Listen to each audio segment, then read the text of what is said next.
Félicitations pour votre élection. Merci, merci. Comment vous expliquez, M.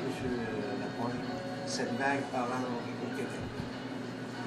On a fait une excellente campagne. On s'est acharné à faire une campagne sur des points positifs qui rejoignaient les gens de la classe moyenne, jour après jour. On s'est refusé de jouer les jeux de salissage, puis Dieu sait que les 10 derniers jours, il y a eu de sérieux moments où c'était du gros salissage gratuit. Et j'ai senti, tout de suite à la rencontre des électeurs, dans la deuxième moitié de la campagne, j'ai senti que les gens carrément s'agrippaient à ça avec nous. Ils avaient le goût d'avoir des gens qui leur parlaient de s'attaquer aux problèmes de crédit, s'attaquer aux problèmes des paradis fiscaux, de s'attaquer aux problèmes... Bon, ils avaient le goût d'entendre parler de solutions, et pas juste de se faire dire qu'un tel a menti, ou c'est un pas fin, c'est une pas fine. Il n'y avait plus le goût de ça. Alors moi, je pense que ça a été un des aspects très, très importants des résultats actuels.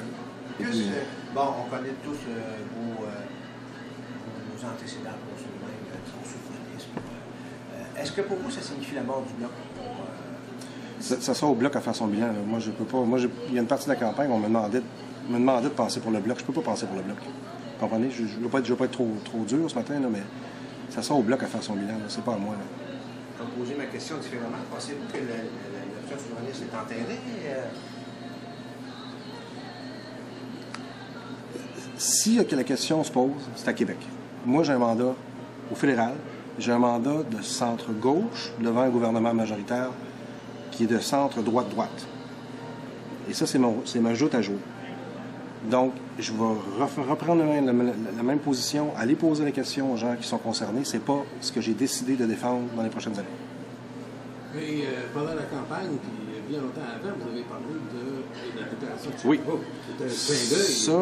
Ça, non. Non.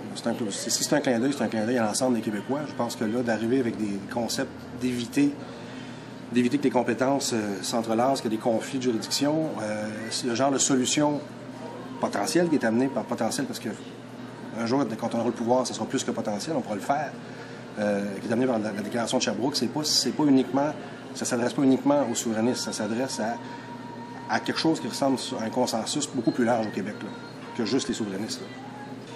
Est-ce que vous pensez que le NPD, face à un gouvernement un peu majoritaire, va être capable de défendre les intérêts du Québec? Les conservateurs se sont défendus toute la campagne. Moi, je posais beaucoup cette question-là aux gens ici, à M. Généreux. Hein? Êtes-vous capable de gouverner, comme du monde? Êtes-vous capable de gouverner en fonction, par exemple, de la qualité des dossiers? Ou vous gouvernez comme en 1942 en fonction de la couleur des régions, etc., etc. Ils se sont beaucoup défendus de ça. Hein? Systématiquement, c'était non, on est dans une gouvernance, on est capable de... Bon, mais maintenant, là, dans les prochains mois, prochaines semaines, on va savoir si c'est vrai ou c'est pas vrai. Et ça sera mon boulot, le boulot de tous mes collègues. Si c'est pas vrai, eh bien, à la prochaine élection, bien, ça sera aux électeurs à se faire l'opinion sur les conséquences qui s'imposent.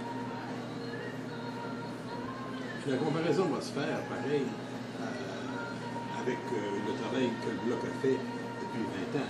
C'est le Bloc qui défendait le Québec. Ça m'inquiète pas tellement. Ça m'inquiète pas tellement.